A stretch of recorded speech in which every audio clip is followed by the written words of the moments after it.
Hello everyone. आज के इस वीडियो में कुछ स्क्रिप्टेड वीडियो रिकॉर्ड करते हैं प्रैक्टिस पर्पज के लिए। तो हमारा सबसे पहला टॉपिक है individual freedom versus social responsibility. मतलब हमारी अपनी आज़ादी और सामाजिक जिम्मेवारी दोनों के बारे में बात करते हैं, दोनों को कंपेयर करते हैं। तो आज हम डिस्कस करेंगे इंडिविजुअल फ्रीडम और सोशल रिस्पॉन्सिबिलिटी का बैलेंस। इसके लिए सबसे पहले एक बात पर विचार करते हैं।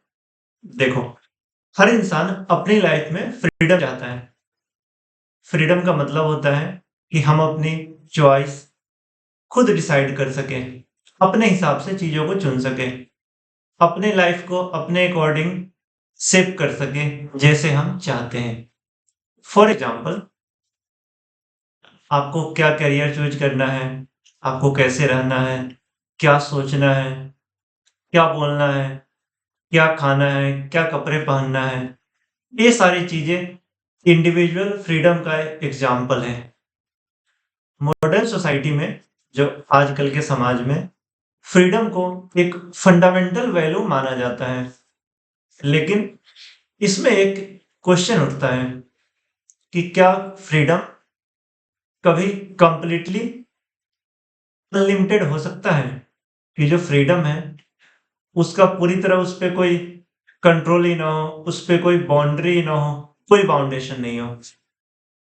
अगर हर इंसान जो चाहे वो करे, बिना किसी रेस्ट्रिक्शन के, बिना कोई रूल्स के, रेगुलेशन के, तो सोसाइटी का सिस्टम कैसे चलेगा? इसी पॉइंट पर सोशल रेस्पॉन्सिबिलिटी का कॉन्सेप्ट आता है, सामाजिक जिम्मेवारी का। सोशल रिस्पॉन्सिबिलिटी का मतलब है जब हम किसी समाज में रहते हैं, या ऐसा समझ लो किसी ग्रुप में रहते हैं, किसी बड़े कम्युनिटी में रहते हैं, तो हमें दूसरों के राइट्स और उनके वेलबींग दोनों का ध्यान रखना पड़ता है। जैसे हमारी राइट्स है, हमारा फ्रीडम है, वैसे बाकी लोग हैं, उनका भी राइट्स है, उनका भी फ्रीडम है। इस कॉन्सेप्ट को, इस फ्रीडम, इसी वजह से फ्रीडम के साथ में कुछ लिमिटेशन आ जाती है, फ्रीडम पे कुछ लिमिट होती है, और साथ में कुछ हम पे रिस्पॉन्सिबिलिटी ऐड हो जाती है, कुछ हमें रिस्पॉन्सिबिलिटी मिल जाती है। इसको हम एक सिंपल एग्जांपल से समझते हैं। मान लो आपको लाउड म्यूजिक सुनना पसंद है, कि आप तेज आवाज में गाने सुनना पसंद करते हो, हाई वॉल्यूम में। अगर अगर आप दिन के समय लाउड म्यूजिक सुन रहे हैं, तो शायद कोई आपको इंटरप्ट नहीं करेगा, किसी को कोई दिक्कत नहीं होगी, क्योंकि सब लोग दिन में अपने काम धंधे में घर से बाहर चले जाते हैं मोस्टली। तो दिन में आप लाउड म्यूजिक बजाओगे, शायद ही कोई आपको शायद ही किसी को दिक्कत होगी, या शायद ही कोई इस पे ऑब्जेक्ट करेगा। लेकिन अगर आप रात के 1-2 बजे लाउड म्यूजिक बजाओ, तो आपके पड़ोसी डिस्टर्ब हो जाएंगे।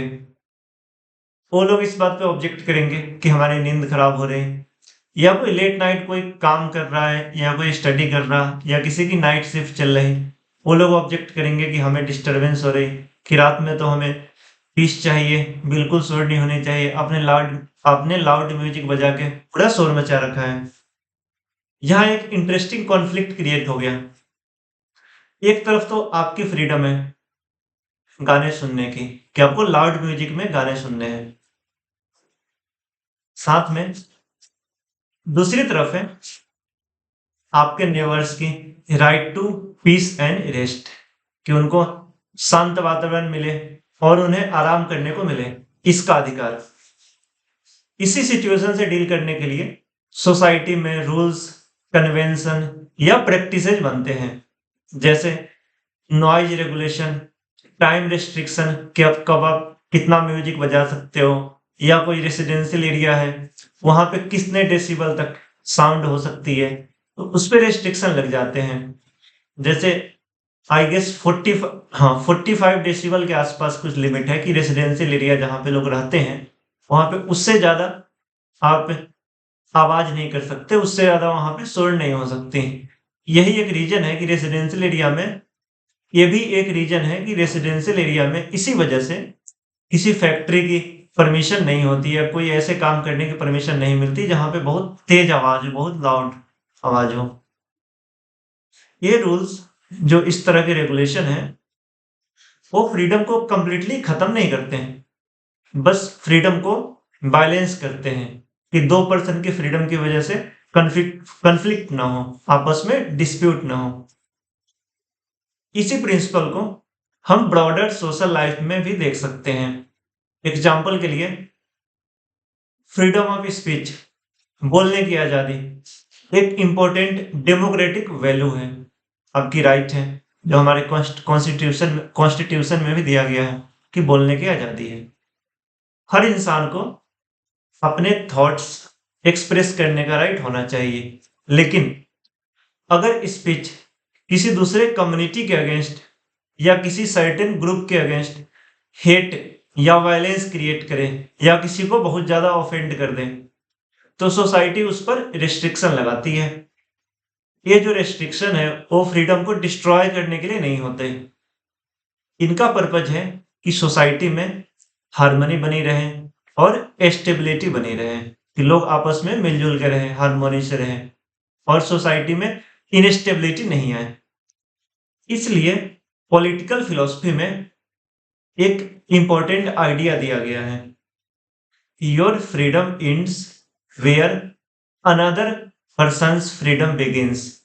मतलब आपकी आजादी वहीं पे खत्म होती जहां से दूसरे की आजादी स्टार्ट होती है।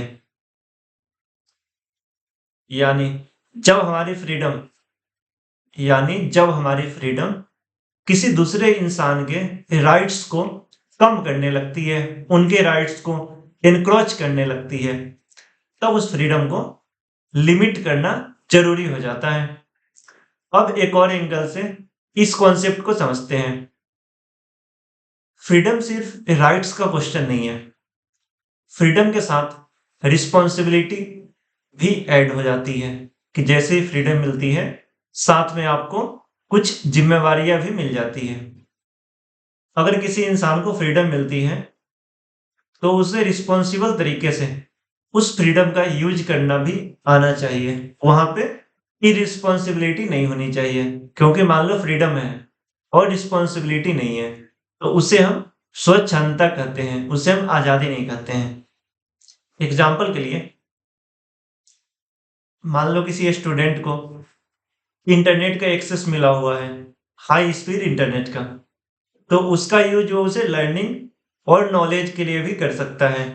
अगर उसका यूज हो वेस्टफुल डिस्ट्रैक्शन में करे, अगर उसका यूज हो वेस्टफुल डिस्ट्रैक्शन में करे, अगर वो इसका यूज वेस्टफुल डिस्ट्रैक्शन में करे, जैसे कि रील्स देखते रहना या बिना बात के आप ब्राउजिंग या सर्चिंग कर रहे हो या सोशल मीडिया पे ही अपना टाइम वेस्ट कर रहे हो या पूरे टाइम मोस्टली आप मूवी ही देख रहे हो, उसका यूज अपनी लर्निंग के लिए, अपने स्किल को बढ़ाने के लिए नहीं कर रहे हो, तो ये आपकी रिस्पॉन्सिबिलिटी पे दोनों चीज डिपेंड करता है कि आप इसे अपने लर्निंग और प्रोडक्टिविटी के लिए यूज कर रहे हो या खुद को डिस्ट्रैक्ट करने के लिए और वेस्टफुल एक्सपेंस कर रहे हो। इसी तरह इसी को आप एक्स्ट्रापोलेट करोगे तो सोशल लेवल पर फ्रीडम और रिस्पॉन्सिबिलिटी का बैलेंस बहुत महत्वपूर्ण हो जाता है, कि दोनों के बीच आपस में बैलेंस हो। जब सोसाइटी में सिर्फ फ्रीडम पे फोकस होता है और रिस्पॉन्सिबिलिटी को इग्नोर किया जाता है, तो सोशल डिसऑर्डर बढ़ने का खतरा होता है, कि सब लोग फ्रीडम की बात करेंगे और जहां पे रिस्पॉन्सिबिलिटी की बात होगी वहां पे लोग साइलेंट हो जाएंगे, उसको इग्नोर करेंगे, तो उससे समाज में एक अशांति फैलेगी, एक ऑर्डर जो है, जो समाज की व्यवस्था है, उसको खतरा होगा। और जब सोसाइटी सिर्फ रेस्ट्रिक्शन की बात करें, सिर्फ पता है कि आपकी रिस्पॉन्सिबिलिटी क्या है, किसी और पर्सन की क्या रिस्पॉन्सिबिलिटी है, और फ्रीडम को सप्रेस करें, तो उस केस में इंडिविजुअलिटी और क्रिएटिविटी दोनों खत्म हो सकते हैं। इसलिए हेल्दी सोसाइटी में फ्रीडम और रिस्पॉन्सिबिलिटी दोनों में बैलेंस होता है। इंडिविजुअल्स को अपने थॉट एक्सप्रेस करने को स्पेस मिले, लेकिन साथ ही में वो दूसरे के राइट्स और डिग्निटी का भी रिस्पेक्ट करें। अब अभी तक हमने जो डिस्कस किया उसे सिंपली समराइज करते हैं। इंडिविजुअल फ्रीडम इंपॉर्टेंट है क्योंकि वो क्रिएटिविटी, इनोवेशन और पर्सनल ग्रोथ को एनकरेज करती है, लेकिन सोशल रिस्पॉन्सिबिलिटी भी उतनी ही महत्वपूर्ण है क्योंकि वो सोसाइटी में हार्मनी और ऑर्डर मेंटेन करती है। एक मैच्योर सोसाइटी वही होती है जहां लोग अपनी फ्रीडम का यूज रिस्पॉन्सिबली और थॉटफुली करें, और इसी बैलेंस से एक स्टेबल और प्रोग्रेसिव सोसाइटी डेवलप होती है। इस वीडियो को देखने के लिए आपका बहुत बहुत धन्यवाद। अगले वीडियो में हम किसी और टॉपिक पर बात करते हैं। मिलते हैं अगले वीडियो में।